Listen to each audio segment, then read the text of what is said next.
ये जो 3 नागरिक मारे गए सर जी, कि क्या हमारे नागरिक नहीं थे, हमारे देश के नागरिक नहीं थे क्या?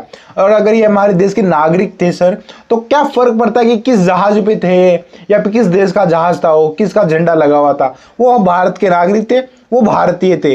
उनकी जान इतनी सस्ती कैसे हो सकती है? पीएम मोदी कुछ बोलते क्यों नहीं है? पीएम मोदी कॉम्प्रोमाइज हो गए हैं, ये सवाल लगातार विपक्ष उठा रहा है। हाल ही के अंदर आपने देखा होगा कि जो 3 जहाज थे उनके ऊपर हमला होता है, हमारे 3 लोगों की जान चली जाती है। 8 जून, 10 जून, 11, 12 जून को जो हमले किए गए जहाजों के ऊपर, कोई फर्क नहीं पड़ता। आप बोलोगे कि वो जहाज हमारे नहीं थे, कोई फर्क नहीं पड़ता कि वो किस देश के जहाज थे, लेकिन क्या वो नागरिक हमारे नहीं थे क्या? क्या भारतीय नागरिकों की जान इतनी सस्ती हो गई है? आप याद कीजिए, ईरान अमेरिका के युद्ध के बीच में अभी अमेरिका का एक फाइटर जेट गिर जाता है ईरान के अंदर, उनमें जो 2 पायलट थे उनके, वो वहीं रह जाते हैं। अमेरिका ने पूरी जान लगा करके उन दोनों पायलटों को सर्च ऑपरेशन शुरू किया और दोनों पायलटों को ढूंढ निकाला, लाखों रुपए खर्च किए।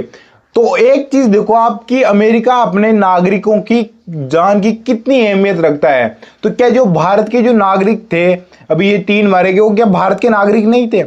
या फिर अमेरिका को लगा कि ये कुछ गलत कर रहे हैं तो उनको अरेस्ट किया जा सकता था, उनको अरेस्ट करके रख लेते आपके पास, लेकिन उनको मारना कहाँ का न्याय है, कहाँ का जस्टिस है? मुझे ये बताओ। और आप इसे कैसे जस्टिफाई करोगे कि किसी भी देश का अगर कोई व्यक्ति कुछ थोड़ा बहुत गलत करता हुआ पकड़ा गया तो उसको मार दिया जाएगा? यूं तो अभी आपके नागरिक थे, वो हमारे पूर्व के राज्यों में पकड़े गए हथियारों के साथ, हमने तो डायरेक्ट उनको मार नहीं डाला। यूक्रेन के और जो अमेरिका के नागरिक में हमारे जो पूर्व के राज्य हैं जहां पे विदेशियों को जाना मना है, उसके बावजूद वो वहां पे गए हुए थे, हमने तो नहीं मारा उनको।